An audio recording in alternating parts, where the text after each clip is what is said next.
Hola, ¿cómo están? Les doy la bienvenida a una nueva clase, un nuevo video de nuestro seminario sobre construcción de identidad. En esta ocasión vamos a hablar de dos filósofos que vamos de alguna manera a contraponer o establecer una especie de debate entre las posiciones de ambos, las posiciones filosóficas. Me refiero a Sartre y Levinas o Levinas. En primer lugar vamos a hablar de Jean-Paul Sartre o Sartre, un filósofo francés que murió en 1980, vivió durante todo el siglo XX y fue quizá el intelectual más famoso en vida que ha existido. Pocas personas como él generaron tanto revuelo con sus escritos y con sus pronunciamientos públicos. Fue un pensador que abrazó diferentes causas y se jugó mucho a favor de ellas, ¿no? Es casi el prototipo del intelectual comprometido. Acá tienen una imagen de Sartre, ya bastante maduro, que quizá han visto. Es un personaje muy reconocible, con sus anteojos, su estrabismo, siempre con su cigarrillo, que no aparece en esta foto, pero en general él estaba fumando, lo cual le trajo sus complicaciones de salud. Y Sartre fue un pensador que, genial, sin lugar a dudas, pero se puede decir que fue poco original, porque él absorbe elementos de distintas filosofías. Por un lado, la fenomenología, que utiliza como método de su tratamiento de los temas. Él escribe en lenguaje fenomenológico, era la filosofía que estaba de moda a principios del siglo XX, a raíz del pensamiento de Edmund Husserl, alemán él, y de su discípulo Martin Heidegger. Sartre a la vez es discípulo de Heidegger o seguidor de las teorías de Heidegger. También él absorbe, como decíamos en la clase anterior, el pensamiento de Hegel, sobre todo el tema de la dialéctica del amo y el esclavo, que va de alguna manera a reelaborar en su pensamiento a raíz de los cursos de Alexandre Koyev, que era este ruso que les decía la otra vez que había estado en Francia en la década del 30 y había impartido unos cursos a los que asistieron Bataille, Merleau-Ponty, Breton, Lacan, y Sartre habría tenido acceso a los apuntes de este curso. Bueno, vamos a plantear muy sucintamente el pensamiento de Sartre para no complicarnos demasiado. Él tardíamente también adhiere al marxismo, esa es la otra fuente que termina influyendo en su pensamiento, pero de ese tema no nos vamos a meter en ese tema porque ya es muy demasiado detallado. Vamos a lo que nos interesa, que es el problema de la identidad, como siempre. Sartre dice que las cosas tienen un modo de ser que para el individuo que se enfrenta a ellas es el modo de la mera utilidad. No sé, por ejemplo, acá tengo esto, ¿no? Una campana. Bueno, una campana típica de las mesas de antes para llamar a la gente que traía los platos, supongamos. Es un objeto meramente útil para mí, ¿no? Es algo que tiene una forma de ser que Sartre denomina como ser en sí, y en esto utiliza categorías hegelianas. Para Hegel había un ser en sí, un ser para sí y un ser en sí y para sí. Bueno, para Hegel el ser en sí, para Sartre, perdón, el ser en sí es el ser propio de las cosas que tienen una utilidad, que son los objetos del mundo, ¿no es cierto? Puede ser un libro también, como este libro del propio Sartre, del que ahora vamos a hablar. Y después hay otro modo de ser, que es el modo de ser de las personas o de los sujetos humanos, que es el ser para sí. ¿Por qué? Porque yo soy un ser para mí mismo, se podría decir. Es decir, yo sé que existo en la interioridad de mi ser. ¿Cuál es la naturaleza de este ser? A diferencia del ser de las cosas, que es un ser como preconcebido, que no ofrece mayor dificultad, el ser de la persona, de un ser humano, se equipara a la nada absoluta, dice Sartre. No porque ese ser no exista, sino porque no hay nada que se pueda definir de esa persona hasta que esa persona misma no empieza a autodefinirse. Un poco esto que decíamos de la autoconciencia hegeliana. De alguna manera, todos, a lo largo de la vida, nos vamos poniendo etiquetas que nos definen. Y esto tiene mucho que ver con la identidad. Yo puedo decir, yo soy tal persona, de tal país, de tal provincia y municipio, adhiero a tal partido político y soy de tal equipo de fútbol, ¿no? Cosa muy importante para la gente hoy en día, de qué equipo uno es. Eso ya te define, ¿no? Son como etiquetas. Tengo tal preferencia en gustos sexuales, por ejemplo. O me identifico con tal determinado género, etcétera, cosa de la que se habla mucho hoy en día. Me gusta leer, bueno, se nota por la cantidad de libros que hay atrás mío. Tengo tal título, soy profesor de esto y lo otro. Y me gusta mucho comer milanesa con papa frita. Bueno, todo esto es real. Son como etiquetas que el sujeto se pone a sí mismo. Sartre no va a hablar tanto de sujeto, sino de conciencia, ¿no? Uno tiene una conciencia, es una conciencia proyectada hacia un mundo exterior, de cosas, ¿no? Que nos rodean.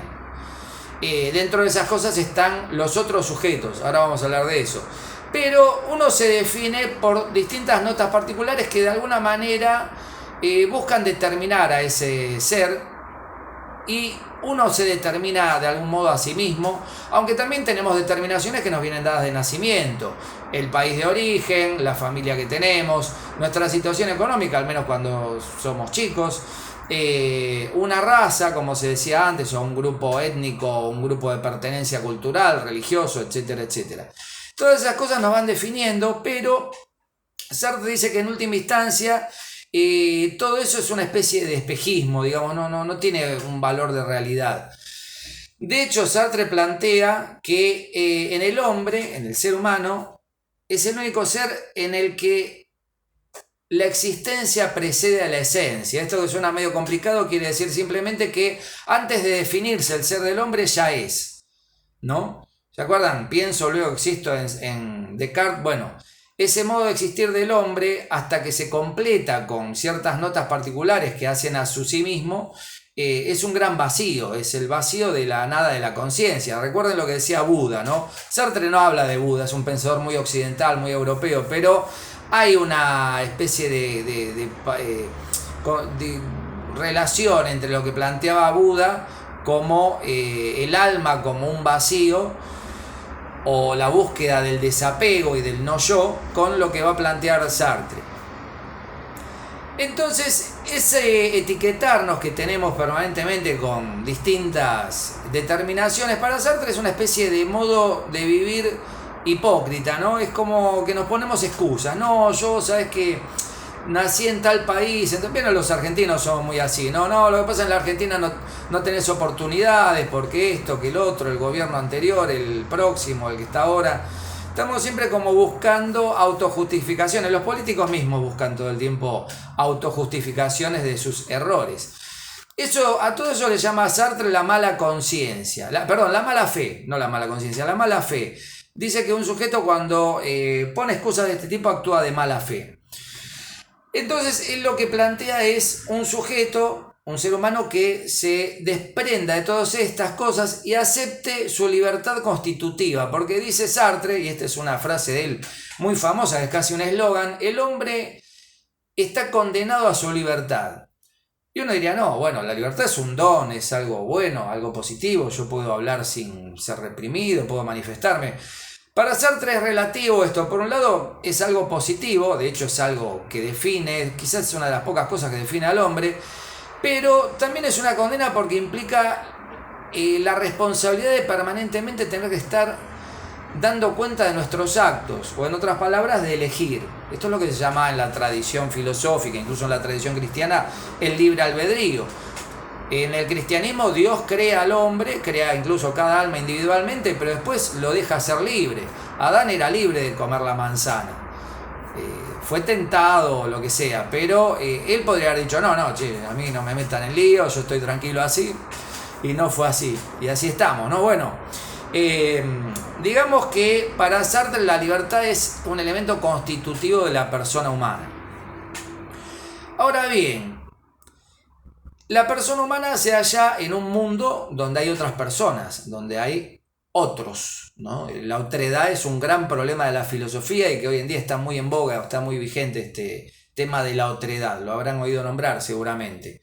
O a veces se le ponen nombres más complicados, la alteridad, la ipseidad, etc. Vamos a hablar de la otredad para no rebuscar el lenguaje. Sartre ahí es buen discípulo de Hegel. Hegel había vivido un siglo antes que él, ¿no? Pero toma esta idea de la dialéctica del amo y el esclavo y la incorpora a su visión, que es una visión existencial. El existencialismo lo hereda por la vía de los alemanes, de Heidegger fundamentalmente. Y va a publicar un libro donde va a hablar de todos estos temas, que es una de las grandes obras filosóficas del siglo XX, quizás de todos los tiempos, que es El ser y la nada, L'être et le néant, en francés. Mi francés no es muy bueno, así que... bueno, libro gruesito y miren la letra, ¿no? Hay que leerse un libro de Sartre. Bueno, Sartre, durante la ocupación alemana a Francia durante la Segunda Guerra Mundial, recordarán por la historia que la Alemania de Hitler invade Francia como una especie de venganza por la victoria francesa sobre Alemania de la Primera Guerra Mundial, y en 1940, apenas comenzada la contienda de la Segunda Guerra Mundial, invade Francia, que había declarado la guerra a Alemania. Bueno, Sartre había prestado servicio militar, pero como en un centro de meteorología, si mal no recuerdo. Va a parar un campo de prisioneros y ahí empieza a escribir y a redactar este libro, que va a ser publicado en 1943 en plena ocupación alemana de Francia. Uno diría, qué raro, los alemanes no prohibieron a un pensador francés que publicara su librito, su libroco.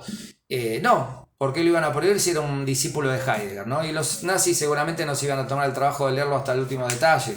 No se dieron cuenta que era un libro que hablaba de la libertad en tiempos de ocupación. De algún modo es un manifiesto también, como casi toda la obra de Sartre, incluso su obra literaria.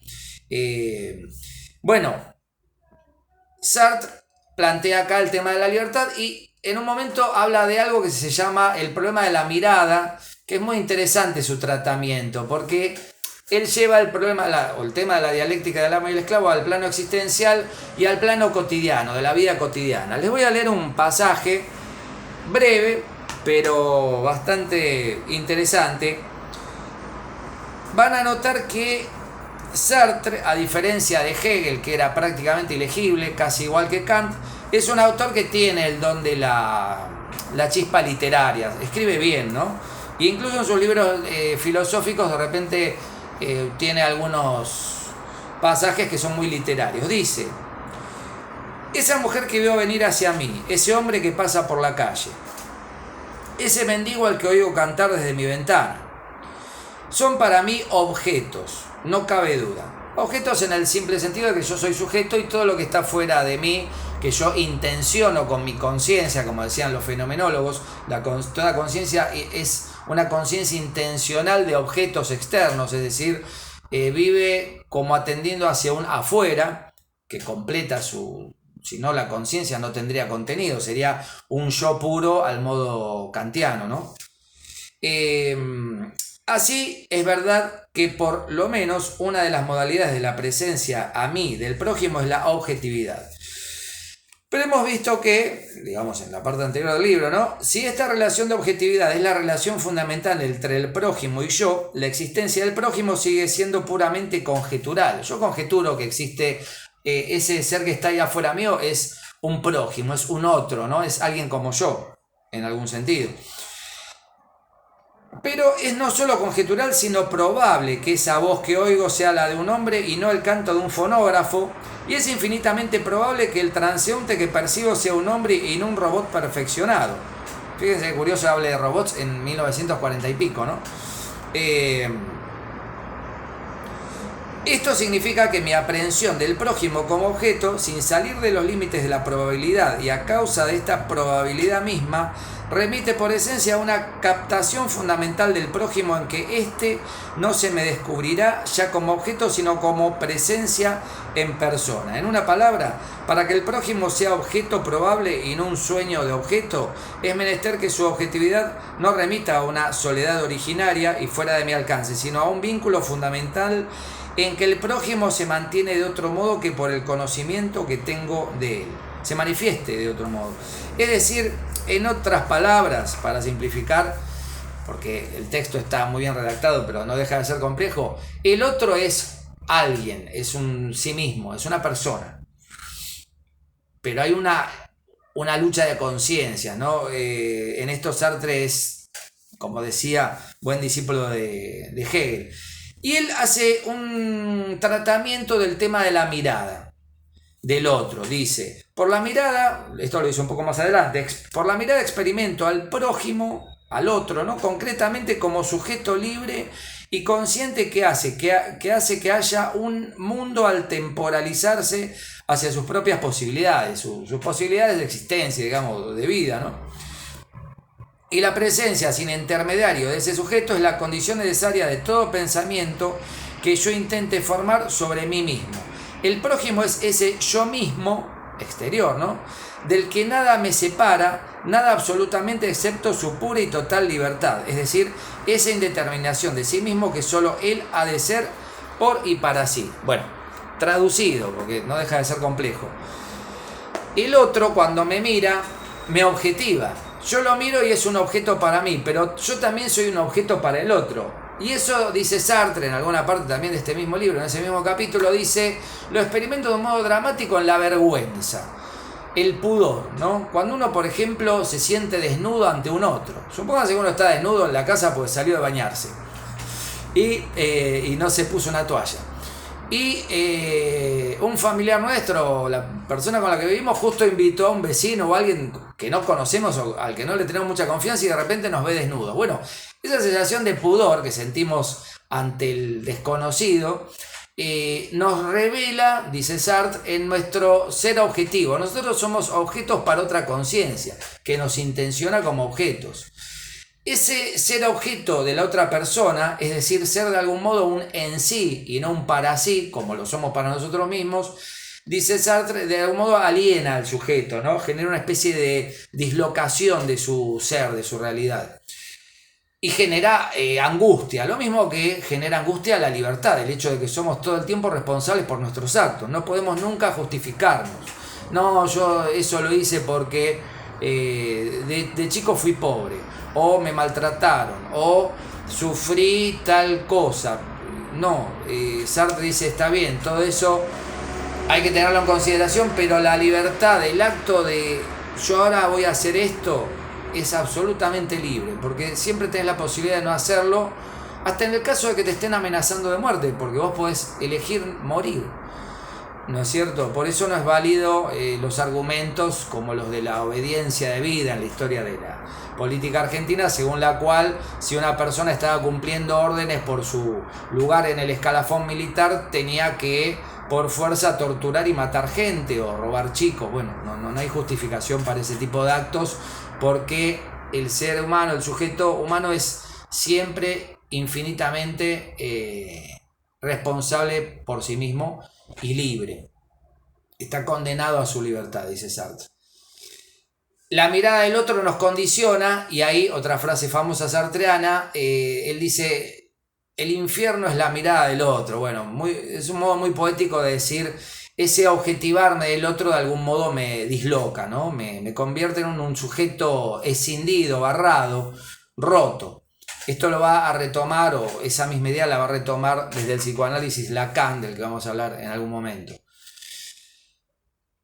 Casi contemporáneo de Sartre, de hecho publica sus libros más o menos por la misma época, es el filósofo judío de origen lituano Emanuel Levinas, o Levinas, algunos lo acentúan de otra manera. Levinas es un judío lituano y pasa por la experiencia de los campos de exterminio alemanes, ¿no? Durante la Segunda Guerra, y sobrevive a ellos. Curiosamente, al igual que Viktor Frankl, que fue el padre de la logoterapia, una gran escuela de psicología, que también pasó por esa misma experiencia, muchos de los intelectuales que pasaron por la experiencia de los campos de exterminio nazis, lejos de adoptar una visión pesimista del hombre o incluso de odiar al hombre, cosa que hubiera estado hasta cierto punto justificada por el horror que habían vivido, tienen un pensamiento que tiene más que ver con la reconciliación del hombre consigo mismo, con sus valores esenciales y eternos. Y Levinas, como decía al principio, se contrapone un poco a Sartre en el sentido que para él el otro, que también está presente, nos interpela pero desde un lugar de apertura, de algún modo nos completa, nos viene a brindar aquello sin lo cual no podríamos ser. De hecho, el chico cuando nace, si no tiene referentes, llámese madre, padre, hermanos, un familiar que se ocupe de él o alguien una institución, alguien que le brinde afecto, en general desarrolla una mente o una psiquis llena de problemas o patológica, se podría decir, porque no ha tenido esa presencia benefactora del otro, cuando la presencia del otro es benéfica, por supuesto, puede ser una presencia también negativa. Pero Levinas hace hincapié en lo beneficioso de la relación con el otro, que es lo constitutivo del hombre. Él dice que de alguna manera el tú antecede al yo. Fíjense qué bella frase, ¿no? Antes que el yo, ese yo cartesiano, solipsista, ¿no? Que estaba solo consigo mismo diciendo pienso, entonces existo. Antes que eso está ese otro que viene a constituirnos. Es de algún modo la dialéctica del amo y el esclavo, pero desaparece la figura del amo y el esclavo y hay una relación armónica de dos proximidades, dos personas que se conectan, como por ejemplo en la amistad o el amor, ¿no? Que son relaciones que son en general sanas y que permiten a una persona completarse, crecer, desarrollarse, enriquecerse en el sentido humano, por supuesto, en compañía del otro y gracias a lo que el otro le puede aportar. La relación entre un educador y un educando, por ejemplo, también puede ser una relación positiva, si no es una relación represiva o una relación de amo y esclavo, sino que es una relación de una entrega y un aportarse mutuamente, el profesor ciertos conocimientos y el alumno de repente experiencias que le puede transmitir a su maestro, etc. De hecho, Jesús, sus discípulos, que eran sus alumnos, se podría decir, los apóstoles, eran también sus amigos. Bueno, Levinas adopta esta idea y él dice que la ética por supuesto es la disciplina filosófica que se ocupa de la relación entre las personas y de buscar relaciones sanas entre las personas en un sentido de la conducta moral. La ética, dice Levinas, es anterior a cualquier otra forma de la filosofía, es la verdadera filosofía primera. Recordarán que en Aristóteles la filosofía primera era la ontología, el estudio del ser en abstracto, el ser en sí. Para Levinas no, antes que la ontología debe estar la ética, porque es lo que verdaderamente constituye al sujeto humano. Muy interesante, ¿no?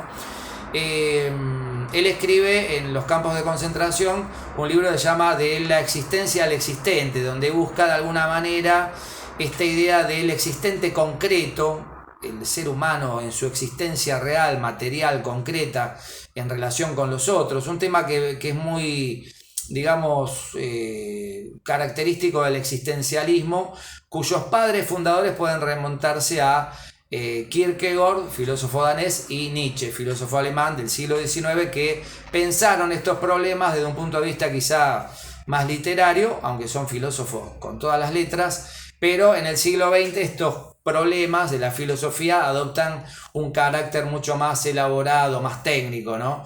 También en el siglo XX aparece Max Scheler, que es un gran fenomenólogo, un filósofo de la fenomenología que estudia el problema de la ética desde una perspectiva de lo concreto, ¿no? Aquello que está a la mano, que es lo que tiene que ver un poco con la idea de la fenomenología.